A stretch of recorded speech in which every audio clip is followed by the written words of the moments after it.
logistically? I know a bunch of people are saying, can they watch the fight? Right. Yeah. Like, what's like the details with that, real quick? Well, look, there's 300 seats. Okay, for I don't know who, VIPs, dignitaries, whatever it might be. Right? There's 300 seats, and then whoever can catch a glimpse of the ring and watch the fight. But it is for free.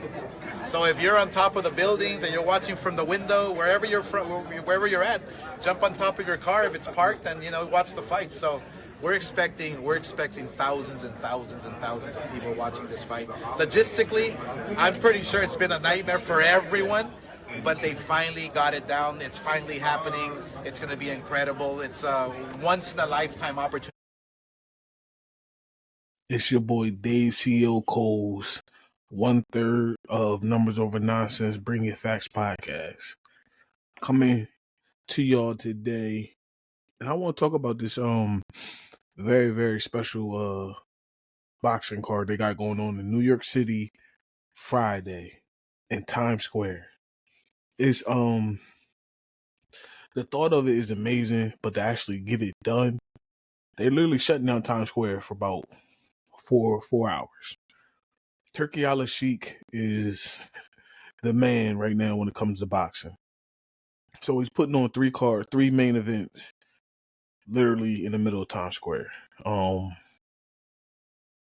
spectacle of it, just when you think of something like that, you don't think something like that can get pulled off.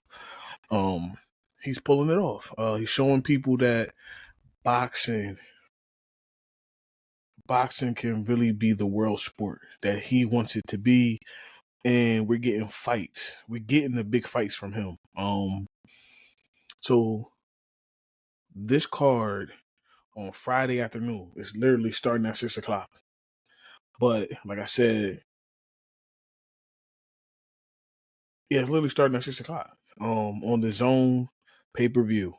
The main three, they call it a three main event card. So we got Tiafimo Lopez versus Arnold Bivol. Oh shit, Jr. He's undefeated, and it's for Tiafimo Lopez WBO Junior welterweight title. That's the first fight of the three. Lopez versus Arnold Jr. Should be a good fight. Should be a real good fight. Tio has a lot to prove. People want to see what Tio is going to do now that he's slowly moving up in weight. I personally believe Tio can still be the face of any division that he's in, even though he has 2 losses on his record. I always believe that Tio losses are shocking losses. When he loses, you're almost shocked, honestly. Tio's not one of these fighters that just go out here and lay down. You know what I'm saying? Most of the time he's always ready.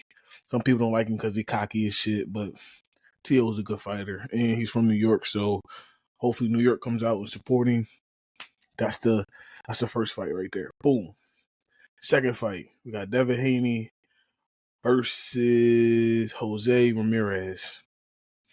Now, people that know me know I don't really care for Devin Haney too much. That's just my personal opinion when it comes to it. Devin is a solid fighter. I don't believe he as good as he says he is. Ryan showed him that last time he fought, even though, he did all that whole shit and got his record, all that dumb shit, whatever. It is what it is. So this fight here, Devin's been off for a year. Had a kid, salute to that. But you're back in the ring, bro. You had a catch weight at 144. They say you're moving up to 147. That's fine. You went out to Big Bear. You train with Shane Mosley. You're doing a lot of different things than what you normally do, which I'm happy for you, because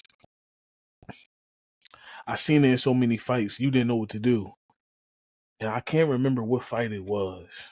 When you went back and you told your dad you didn't know what to do in the corner. Literally, it might have been the what's it called fight? Not his last fight, but the fight before that, Lomachenko fight. Might have been Lomachenko where you went back to the corner. I think he went back to the corner and told his dad he didn't know what to do, and his dad ain't had no words for him either. Bill, you a hell of a like promotion for your son. I'm all for that. You know, you love your son, you push your son, you motivate your son. But I think as a coach, you hold him back a lot because I don't think you know everything when it comes to like inside the ring technical wise. So Devin get lost a lot in the shuffle when it comes to him being in the ring boxing. Now outside the ring, you handle business. I give Bill that. I salute Bill to that. He's been steering his career pretty good. You don't hear Devin complaining about no money. You don't hear Devin, when it comes to stuff like that. But when it comes to that boxing ring, Devin is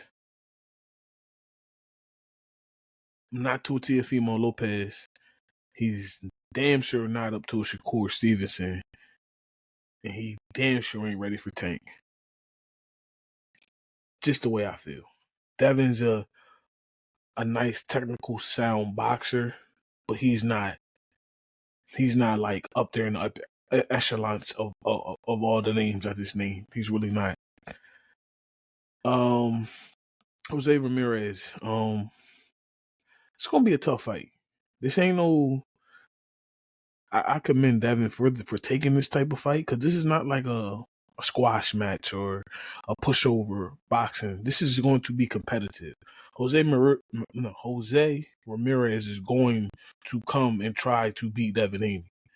He's not here just for a big being on a big platform and try to get a payday. No, that's not how he fights. I see him fight plenty of times. This is going to be a tough one for Devin.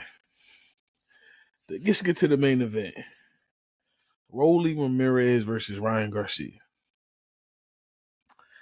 Now, last time Ryan got in the ring, we know what happened. To me, he beat Devin Haney, but the steroid shit happened and whatever. Rolly has been on a lot of big stages. If you really think about Rolly Ramirez, for somebody that don't have an amateur background, who comes from, I think, kickboxing or something like that, and then come over to boxing, Rolly has put his name out there enough to where he keep getting these big events. Now, when it comes to the real big bright lights, he don't show up. I don't believe he shows up today. Today. I think Ryan is going to get him up out of there. Ryan Garcia, left hook, is one of the best in the game today. Ask Devin Haney about it. And I believe Ryan wants to put on the show. Actually, they put him in the main event of this card. Actually shows that Turkey Al-Sheikh definitely wants to showcase Ryan Garcia. And we're getting ready for the rematch of Ryan Garcia and Devin Haney, praying that both of them win. We get that in November. That's a match where I'm still taking Ryan Garcia over Devin Haney. I don't care. I think Ryan Garcia is just a better fighter than Devin Haney. Personal opinion. People might say I'm wrong. I say you wrong. If you say I'm wrong, I say you wrong. It's all opinion based. I understand people going to say Devin is undefeated and Ryan has losses. That's fine. It's cool. That's fine. But I'm here to tell y'all, I just believe Ryan is a better complete fighter. And working with Derek James and Canelo's trainer as well for this camp, Ryan looks in shape. Watching Ryan get on the scale today, he did not look weight drained. He did not look anything. None of these fighters tonight getting on the scale did not look weight drained. Devin, Rolly, Ramirez, Barbosa Jr., and Tiafimo Lopez. All 6 of these fighters did not look weight drained at all. So, and we still got more hours until the fight. So, I don't expect none of these fighters to come in here on this big platform that Turkey Al Sheikh had put together, with it being literally in Times Square. I don't want to see none of them in none of them not in shape. I don't want to see this. I don't want to see no boring fights. Shouldn't be no boring fights all weekend long. Speaking of the next fight, Saturday, we got Canelo in Saudi Arabia versus Williams. I don't know who Williams is, this Cuban fighter. They said he's pretty decent. Canelo has to win this fight because I think we getting ready for the Bud Crawford and Canelo fight later on this year as well. So that should be very, very good as well. And then Sunday, we got Inoue. Inoue versus Roman. I never heard of him. Inoue, 9 times out of 10 is probably gonna be the best fighter. But that's Sunday in actually in Las Vegas. So we got New York, Saudi Arabia, and Las Vegas this week, all wrapped in one crazy Cinco de Mayo boxing weekend. It's crazy. But I'm focusing back on Friday at 6 o'clock. I will be tuning into this. This is going to be a showcase. They're seeing like some of the structures that they're building for this. They say it's going to be broadcast on the TVs. There's only like 300 like seats for like, very important people, whoever they deem as important people. They will be there, and then they saying if a fan just walk up, he can just literally walk up and watch the fight too. It's just something crazy. A Friday night though, they shut down NY for this. Like I said, Tiafimo versus Barbosa Jr., Devin Haney versus Ramirez, Ryan versus Rolly. I am taking all of the favorites, which are literally Ryan, Devin, and Tiafimo. All 3 of them should definitely sweep it and win. They are the most popular fighters in their fight, and they're more accomplished than their opponents as well. Well, technically, Rolly's more accomplished than Ryan, because Ryan ain't had no belts the way Rolly has. But it is what it is. A great weekend of boxing though. I'm taking Canelo, like I said, I'm taking Inoue. So I'm taking all the favorites in all these fights. Because it's building up to more things that's coming down the line. Like I said, with the Devin Haney and the Ryan, then we got the Bud, and we got the Canelo fight that's coming in at the end of the year. So boxing is definitely in a trend that's going up. One other thing I want to talk about when it comes to boxing, I was going through the shout out to Blue Blood Sports. I was watching some things with him. I was watching some other things on the internet. I don't know if this is true or not, but I'm gonna say it. If this is true that Deontay Wilder smacked Big Baby Miller, can we please get this fight in the ring, please? Please, that's all I ask, because that's a fight I will watch right now. I understand Deontay Wilder's on the downside of his career and all that. Big Baby is looking for a break. So, Big Baby Miller, if he got smacked by Deontay Wilder in real life, we need to see this fight. Don't cheat us.